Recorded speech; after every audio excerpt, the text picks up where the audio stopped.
Kalau tadi Manchester yang lagi bagus-bagusnya, Manchester yang lagi susah dihancurin dominasinya, sekarang kita ke Manchester yang B aja. Sekelas MU dengan pengeluaran yang besar musim ini, kalau mereka finish di bawah Newcastle, lalu Pip, harga diri di mana? Yang gua tunggu MU itu cuma satu. Apa tuh? Kapan bisa muncul Fergie time?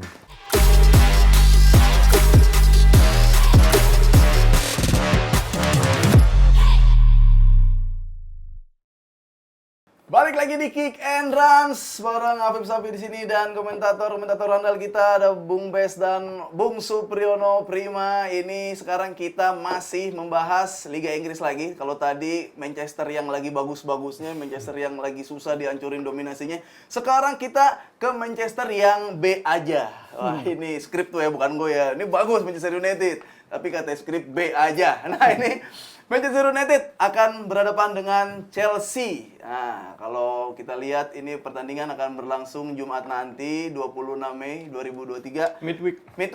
Midweek. MU pasti gak bakal tampil habis-habisan, apalagi dia pengen mengamankan tiket Liga Champions. Karena kan di 3-4-5 nih masih sengit juga sebenarnya kalau dilihat-lihat. Belum lagi kemarin Newcastle juga habis menang 4-1 lawan Brighton yang angin-anginan, ternyata Brighton.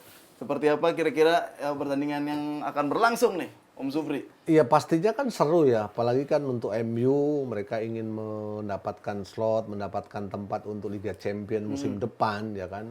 Siapapun lawannya, kalau mereka ingin mendapatkan tempat ya mereka harus menang, mau tidak mau. Harga mati ya. Inkonsistensi harus mereka hilangkan, apalagi ini menit-menit akhir di kompetisi ya. Kalau mereka tidak bisa meraih kemenangan, pasti nanti akan disalip sama Liverpool yang nyodok dari belakang. Kalau menurut gua mengamankan tiket Liga Champions itu adalah bonus, Pip. Sekelas MU dengan pengeluaran yang besar musim ini, Anthony berapa?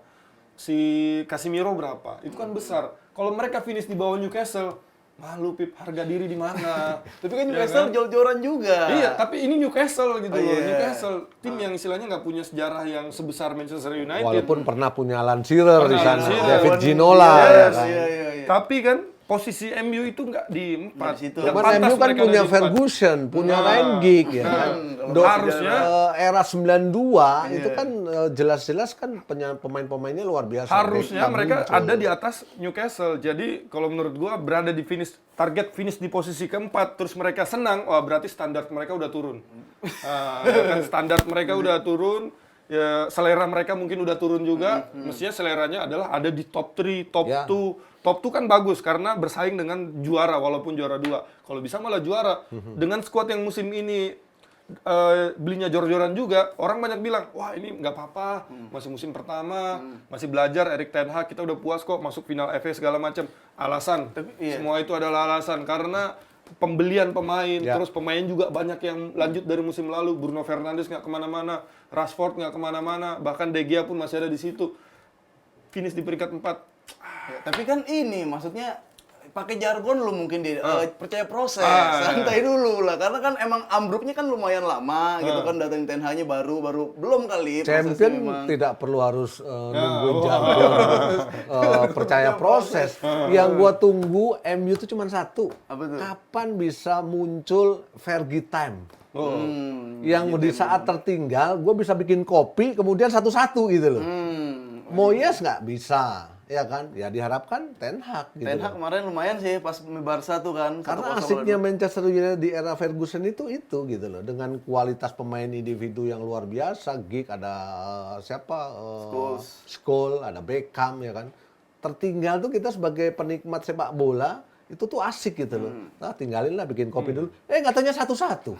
Nah, momen ini loh yang gua kangenin dari Manchester United. Juga mungkin Manchester United harus belajar dari Thailand, Pip. Apa Jangan belajar dari Thailand. Jangan belajar dari Jangan Thailand. belajar dari Thailand.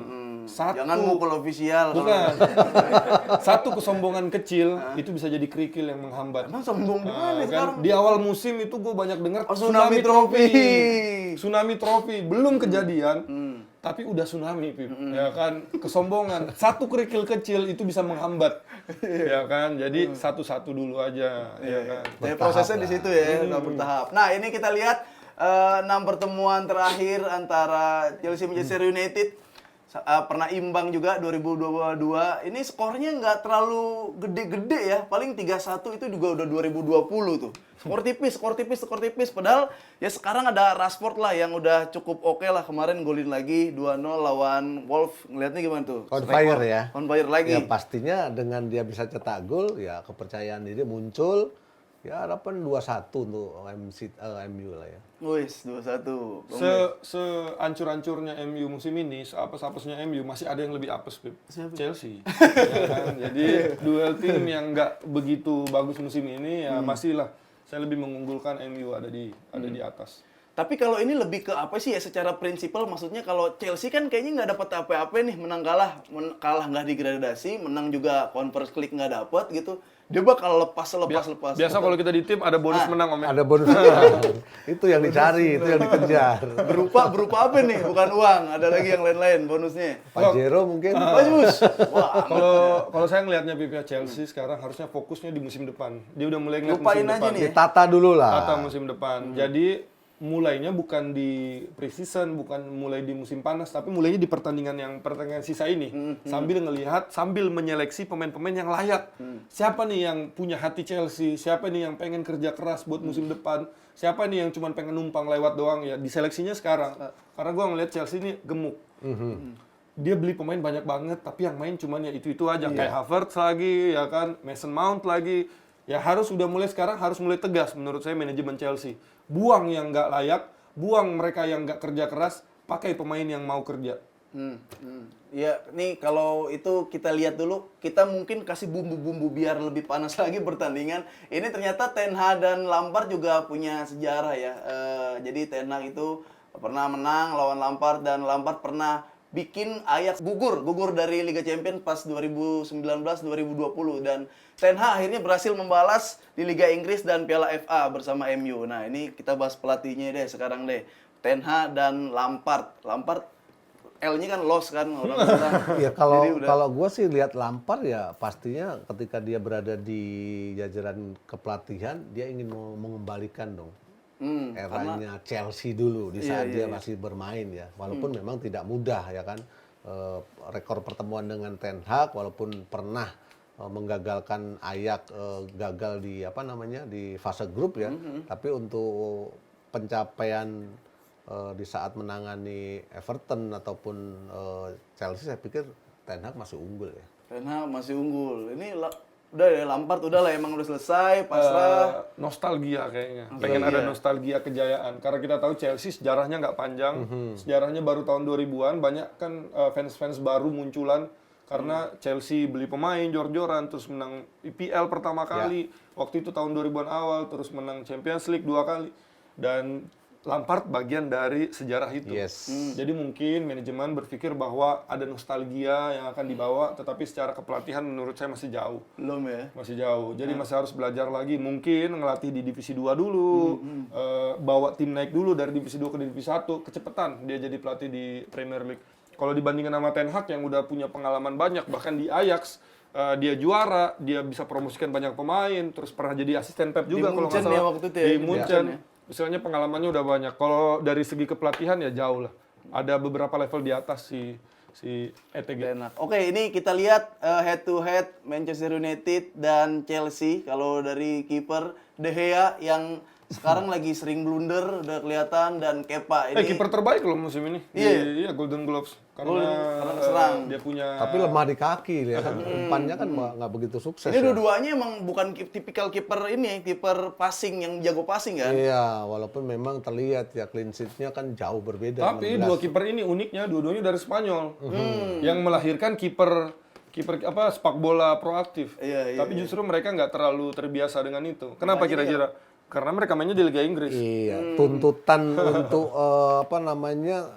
era sepak bola modern kan juga penting kan. Kita lihat 35 kali penampilan loh dia. Mereka main di Liga Inggris, satu, terus kedua pelatihnya, Pip. Pelatihnya Chelsea kan bukan sepak bola proaktif. Pelatihnya MU ya kita tahu ganti-ganti terus tiap musim ya kan. Mungkin Ten Hag bakal lama, tapi kita lihat ada kiper yang proaktif terus, Ederson, ya karena pelatihnya emang pelatih proaktif. Padahal kalau kiper proaktif tuh si Alisson juga salah satu kiper proaktif ya. Tapi nggak ada hubungannya sih sama Alisson. Nah, nih kita agak ke back ya. Ada Thiago Silva lagi. Thiago Silva masih main aja ya, belum capek-capek. Dan Luxau. Oh, pindah ke City dia? Enggak. Oh, enggak. Enggak, ini Luxau di Manchester United ya. Luxau ini kan kadang main di fullback kiri, kadang juga kalau lagi iseng suka ditaruh di CB ya dia. Ya, Gimana? kita biasa kalau pelatih kalau pakai 3 back, biasanya back yang di paling pojok ya bisa jadi CB juga. Iya, iya. Cuman kan dia dari sisi attack-nya kan bagus kan. Crossing-nya juga crossing-nya. kadang-kadang juga luar biasa, akurat kan gitu. Dan kita juga jangan lupa dia ini kan pemain timnas, inti lagi, timnas Inggris. Ya nggak ada bek kiri lagi, nggak ada bek kiri lagi. Itu ya kita lihat nih, katanya the next Roberto Carlos, Luxau, kita sejauh apa dia bisa berkancah di Liga Inggris. Kita ke tengah ada yang sama-sama Fernandes, namanya cuma satu dari Portugal, satu dari marga. Argentina. Satu marga, Fernandes. Enggak, ini ada Bruno Fernandes dan Enzo. Iya, Ini diharapkan Bruno bisa jadi apa namanya, bisa menjadi pensuplai Martial, Rashford ya kan. Walaupun dia sendiri juga mampu cetak gol, kemudian juga memberi assist 8 dalam musim ini kan gitu. Pemain bagus Bruno Fernandes tapi belum sampai di level champion ya kalau menurut saya. Pemain-pemain yang bermental juara. Karena memang belum pernah juara juga dengan MU, memang membawa perubahan banyak apalagi Semenjak eranya dia masuk Ole. MU ya. Apalagi eranya Ole dia sering jadi penentu kemenangan, tetapi setelah itu menurut gua ya biasa-biasa aja, pemain-pemain biasa. biasa-biasa aja itu Bruno Fernandes, katanya Bang Bes. Ini ada Marcus Rashford dan Havertz. Havertz yang masih bingung kok dijadiin striker sekarang gitu. Ini Rashford juga lagi oke ya. Kemarin 2 gol lawan Kalau Wolves. kalau Havertz nggak dimainkan jadi striker, dia nggak dapat tempat. Iya, karena kan tipikal gelandang pensuplai bukan, gelandang box to box bukan Iya, gitu iya, loh. iya. Artinya kan dengan kemampuan kaki kiri dia yang dia miliki dengan postur kan akan bisa menjadi opsi lain di saat dia dimainkan di posisi false nine, striker bayangan yang muncul dari second line. Iya. Nah, di sini juga kita bisa lihat kayak Havertz sama Rashford mainnya kurang lebih sama 30-an pertandingan. Ini membuktikan bahwa sama pentingnya peran seorang Marcus Rashford di MU dan Kai Havertz di Chelsea itu sama pentingnya. Bedanya end produknya Rashford musim ini lebih bagus. Dan ini patut kita apresiasi juga. Kalau tadi gue bilang Bruno Fernandes biasa-biasa aja, ya sekarang Rashford musim ini luar biasa. Ya. Dia istilahnya melanjutkan kepemimpinan warga lokal di Manchester, pemain Inggris, pemain lokal pride di sana yang melanjutkan tradisi istilahnya. Jadi pemain andalan seperti era Beckham waktu itu. Iya, padahal menarik tuh ada Garnacho sebenarnya yang baru sembuh. Apakah dia line up atau enggak? Nanti Kalau Garnacho gue lebih pilih dia adalah pemain second half. Ya. Kita pelatih kadang-kadang Super pengen sub ya? super sub. Kita pelatih kadang-kadang sukanya pemain Kayaknya yang pertandingan terakhir dia cetak deh satu. ya Cetak, cetak gol. cetak. Kita sukanya pemain yang ngikut sama apa mau kita. Apa taktik kita di awal. Karena di awal tuh penting. Kita tuh nggak pecah, kita tuh nggak out possession. Nah, Garnacho ini saya melihatnya anak muda yang berapi-api. Anak-anak muda yang mengambil resiko. Jadi mungkin cocoknya main di babak kedua. Mengingatkan Blomqvist ya. Dulu ada MU Blomqvist kan. Stylenya, karakternya nggak cepat tapi punya visi yang sangat baik ya. Iya, tapi emang yang menarik Garnacho rambutnya terang sih kan. Selain itu. Nah, ini terakhirlah prediksi seperti apa berjalannya Manchester United Chelsea atau man of the match-nya lah boleh. Pastinya akan terjadi pertandingan terbuka, sengit, dua flank mereka akan lebih dominan. Ya, Manchester lah. Manchester United. Kalau Bang Bes, Seperti yang biasa kita bilang, Pip, kalau MU kalah banyak bahan. tapi Chelsea nih masalahnya kalah nggak? Bisa. Kemarin kita udah prediksi MU kalah lawan Wolves supaya banyak bahan. Akhirnya Wolves juga kalah. Akhirnya bahan nggak banyak kan, nggak ada yang bahas. Jadi kalau bisa Chelsea berjuanglah dikit, menangkan pertandingan itu. Biar Menangkan. banyak bahan. Biar banyak bahan minggu depan.